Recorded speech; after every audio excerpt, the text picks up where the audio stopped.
Hello guys, welcome back to another video of learn with Ashu. तो आज है reshaping India's political map lecture 8। तो आज हम बात करेंगे मुगल्स की। तो पिछली वीडियो में हमने दिल्ली सल्तनत और उसके जो रेजिस्टेंस थे उन सब की बात कर ली थी।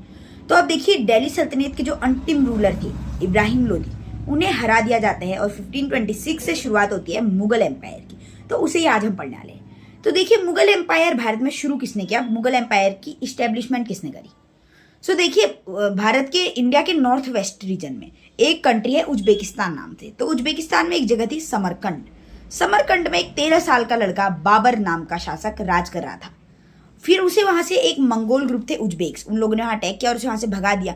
फिर बाबर भाग के आता है इंडिया की ओर और 1526 में बाबर और इब्राहिम लोदी के बीच एक खतरनाक युद्ध होता है जिसे कहा जाता है first battle of Panipat 1526।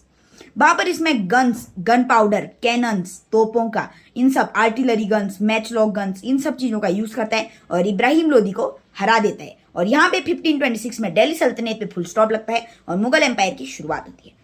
Babar वैसे तो मात्र 4 साल के लिए ही राज करता है, 1526 से 1530, लेकिन इस टाइम में वो एक इस्टेब्लिशमेंट दे देता है मुगल एम्पायर को, दिल्ली एंड आगरा पे कब्जा करके। उसके बाद बाबर का बेटा हुमायूं राज शासन करने लगता है। वो 10 साल तो एम्पायर को अच्छे से चलाते हैं, लेकिन उसके बाद 1540 में शेर शाह सूरी हुमायूं को भगा देता है वहां से और वहां पे और मुगल एम्पायर को थोड़े कुछ समय के लिए टेम्पररी खत्म करके वहां सूर एम्पायर की शुरुआत कर देते हैं। लेकिन उसके बाद हुमायूं वापस आता है 15 साल बाद और 1555 में शेर शाह सूरी के बेटे सिकंदर शाह सूरी को हरा करके मुगल एम्पायर की दोबारा स्थापना कर देता है। फिर 1 साल बाद हुमायूं की भी डेथ हो जाती है। अब हुमायूं का बेटा था अकबर का जन्म हुआ था पाकिस्तान के उमरकोट में एक राजपूत ओनर के घर पे। सो अकबर जब 13 साल का था तभी वो राजा बन जाता है। अब फर्स्ट में उसे नया नया राजा बना था, उस पर जोश चढ़ा था। तो उसने अपने एजेंट बैरम खान के साथ मिलकर फोर्ट ऑफ चित्तौड़गढ़ में एक किला था, उस पर कब्जा कर लिया। वहां उसने 30,000 लोगों को मारने का आदेश दे दिया, हजारों में वुमेन्स और चिल्ड्रन को इंस्लेवमेंट का आदेश दे दिया। इसी की वजह से बहुत सैकड़ों महिलाओं ने यहाँ पे जौहर परफॉर्म कर लिया। जौहर क्या होता है? सो जौहर बेसिकली एक प्रैक्टिस होती है जिसमें वुमेन्स